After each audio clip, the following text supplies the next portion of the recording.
Okay, ready? Yep. What are you photographing this? No, I'm videoing it. You're videoing the lesson. Yep. Okay. Okay, so I'm National Master Jim West. Hi everyone.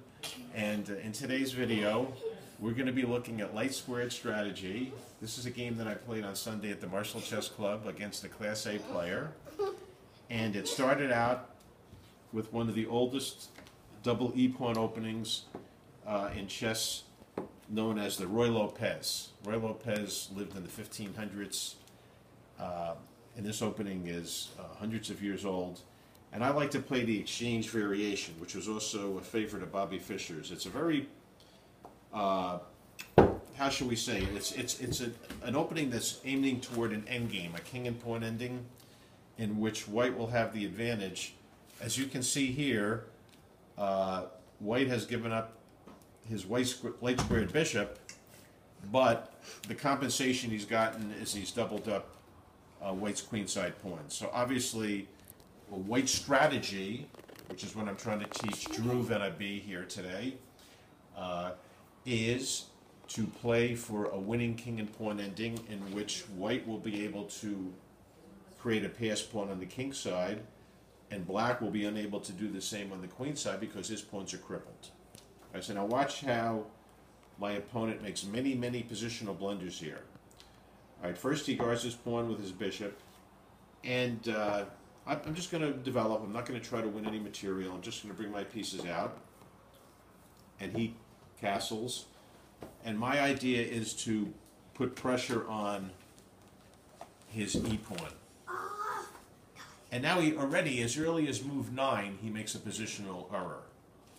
He plays pawn to c5. Now, why is pawn to c5 a bad move for black? Positionally, it's not a tactical. It's not a tactical error. He's not going to lose material. But why is that not a good move? Take a look at what the position looked like before that move. I know. Look at this bishop here, and now look at the bishop after But that I know pawn move. another good bad way. You know another good bad way. I don't even know what that means. Well, obviously that would be a tactical blunder, losing a piece. But this is a positional blunder because he's blocking in his own bishop. You see? You see how this bishops need what we call mobility. It's like a car. A car is an automobile. It has to have mobility. If it's stuck in a traffic jam, which earlier today there was a big car accident near the Garden State Parkway, and I got stuck in a traffic jam for a half hour. My car had no mobility. It wasn't going anywhere. I could have walked faster than I drove for about 30 minutes. And this is what this bishop becomes. It becomes what we call a tall pawn. It lacks mobility.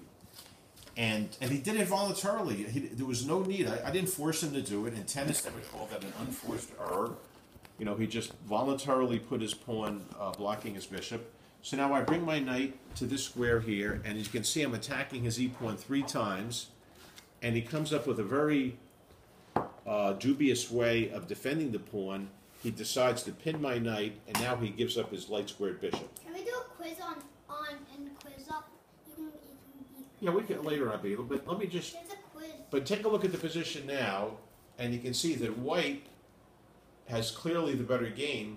A minute ago, white had the better pawn structure, but it cost him the 2 bishops. But now it didn't even cost him the 2 bishops because black voluntarily gave back the bishop. So now, if you take a look at the position on the board, white has a big advantage. Not only does he have the better pawn structure, but this knight is clearly better than that bishop. You see that, Abi? You see how my knight has mobility and his bishop is like a tall pawn. It can hardly move. Yeah, it can.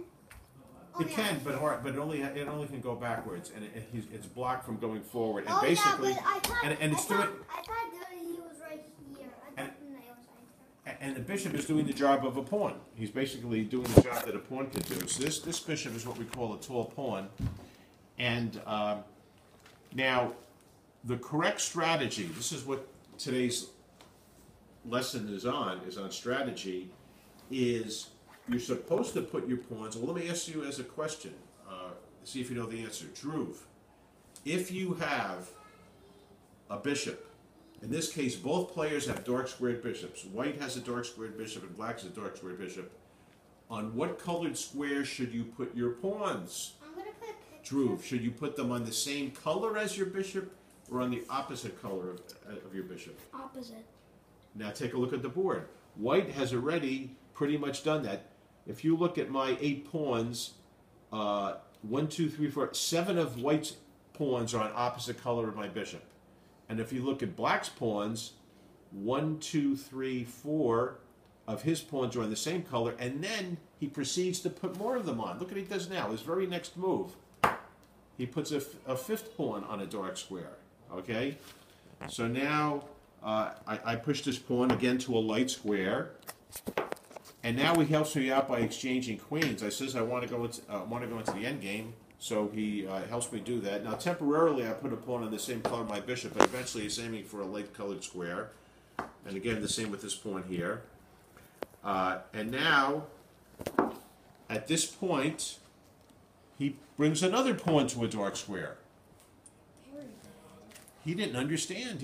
He's rated 1800 plus. He's a Class A player. He was putting all his pawns on the wrong colored squares. He should have been doing the exact opposite. All right, so now at this point, believe it or not, he puts another pawn on a dark square.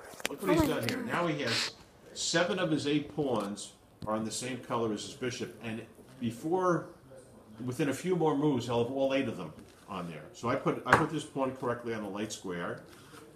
He brings his knight in, and now I go bishop takes knight. Now he's undoubled his doubled pawns, but if you look at the position on the board, Abi, if you can take your eyes off your iPad for a moment, and Drew, take a look. Whose minor piece is better? Look at white's knight and look at black's bishop, and who has the advantage with the minor piece? White. White's knight is very, and you notice how I've put all my pawns on white squares pretty much. Well, right now 2 of them haven't made it there, but within a few more moves, you'll see where all of white's pawns will be on white squares and all of black's pawns will be on black squares. So at this point here, he moves his bishop away, and now look at this. He puts his last pawn on a dark square. As if it wasn't bad enough, he puts them all there. Worst. Yeah, and now I took pawn takes pawn, and I brought my rook up, and he went here.